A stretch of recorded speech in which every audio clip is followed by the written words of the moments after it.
It is so very easy. My name is Laura, and I have a subscription to an online magazine. It's called Online Quilt Magazine. And every time that comes in my email, I stop what I'm doing, take a break, and read the magazine. And this month, there was a great Christmas pattern. So with permission from Online Quilt Magazine, I get to share it with you. I'll put a link in the description to the free magazine and to the pattern. Now let's get started with this really fun Christmas quilt. The pattern is this great big Christmas tree made just out of stars. And these stars are fused on, so there's no piecing at all. The border is pieced, but the quilt center is not. You're going to be able to print this out and follow along. On the last page of the pattern, they have some star cutouts. And those are the shapes needed to make the tree. I've taken those shapes and I've put them on template plastic. That way I can trace them very quickly on my fabric. The pattern has this beautiful white fabric for the background with all these fun Christmas colors for the stars. But I'm going to change it up a little bit. I'm going to change those stars and I'm going to use fabric that has a gold or a silver in it. And those stars are going to go on a totally different background. I'm going to put them on this beautiful sky fabric. So it's going to look like the Christmas tree sparkling at night. Now you can get many different sky fabrics right now, and this one is from Timeless Treasures. So this is going to be my background instead of the white. So I need to cut out some stars. The stars are going to be just fused on that background fabric. So I've taken my fabric and I have fused a fusible web on the back.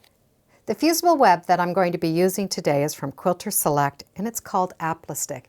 And it is a fusible web that you iron onto your fabric. And then when you peel off the backing, it's sticky, so you can reposition your stars until you get the look that you like. And that's going to make it a lot easier for me. I'm going to be able to stick my stars down, rearrange them, and then bring it to the iron and fuse them to make them more permanent. So the first thing I need to do is trace all of my stars along that back of the fabric. The paper is the back side, the shiny side is the glue. So the shiny side gets ironed onto the fabric. By drawing on the back of the fabric, the stars end up being reversed. But stars, after all, are the same, so it won't matter. So I'm just going to trace as many stars as I can on the back of this fabric. You can start with fat quarters or you could do long strips. We just are going to need a pile of stars. Once I have all my stars traced out on my fabric, I'm going to be able to cut them out. I have a nice big assortment of my different size stars, and I'm going to keep them in piles to the appropriate size. The next will be marking my background fabric. I'm starting with a piece of fabric that's 45 inches wide and I need 46 inches. From there, I get to draw my tree. The fabric is folded in half and I'm going to draw on the half fold mark. Then I can turn it over and do the other side with the same markings. It'll be a lot easier than trying to open up this big piece of fabric. 4 inches from the bottom, I'm going to start the tree trunk. We need to mark the fabric so that we can see it, even if it's a light mark. To mark this fabric, because it's dark, I'm going to use a piece of soap. This is plain old hand soap, and I just carve off the ends so that they're nice and sharp. And that's what I like to mark my dark fabrics with. It comes out in the wash, and I have no worries about it leaving a mark. So 4 inches from the bottom, I'm going to start. So 4 inches from the bottom, I need to make a 3-inch line. Then I need to go up 5 inches. So I have a 3-inch by 5-inch rectangle. Following the fold, I'm going to go out 17 inches. So this is going to be a really big Christmas tree. Draw my line. In order to get this angle, I'm going to put a mark up at the top. Because this fabric is 46 inches, I'm going to come down 7 inches. So I'm going to put a mark at 7 inches. That 7-inch mark is going to match up to the very bottom of that 17-inch mark. If you have a yardstick, this is definitely the time to use it. I now have half my tree put on my fabric. This diagram is in the directions, but here is the 4-inch mark, my trunk, my 17-inch mark, and that's going to go up to that 7-inch mark from the top. Now I can open this up and do the other side, or just repeat it on the other side of the fabric. I'm just going to transfer my marks onto the other side just by following that edge. Now I can flip this over and finish my Christmas tree.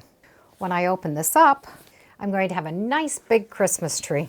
Now I can put my stars in that shape. If you have a big surface that you can press on, this is the time to use it, because all of this fusible web is going to have to be heat set before you move it. And that is why I like this interfacing that has a sticky adhesive on it. Not only can I reposition my stars, I can pick this up and bring it to the iron. If you don't have a surface, put this over top of some nice thick towels. The first thing I'm going to do is put my star up at the top, and it's going to go above my tree line. I can peel back that paper, and now I have a sticky side, and I can just stick that on the top. I can take it off and reposition it if I need to. From here, I'm going to be able to fill in the space with the stars. Start with your large and medium stars. From there, you're going to be able to fill in the holes with the small and the really small ones. It's easier starting with the large than starting with the small. And I'm going to use this outside line as a guide. And that way I keep that tree shape. I have my large, my medium. Now I'm filling in the spots with some small. And I'm just going to keep continuing filling in all of the spots remaining in this shape. Once I have arranged all of my stars, I'm going to be able to take this to the iron and heat set it. As you are pressing these, be sure to let the fabric cool before you move it. The cooling is what's going to help the glue stick to the other fabric. I now have one great big Christmas tree out of stars. The pattern directions does have a border, but I'm going to leave it without a border. I have a wall that this is going to fit on perfectly, just the way it is. Now I have to try to get it quilted in time for Christmas. And this is one Christmas tree I will not have to decorate each year. Thank you, Online Quilt Magazine, for sharing this pattern with us. And thank you for joining me today on Sew Very Easy. Feel free to subscribe, and as always, come on back. Let's see what we're sewing next time in the sewing room. Bye for now.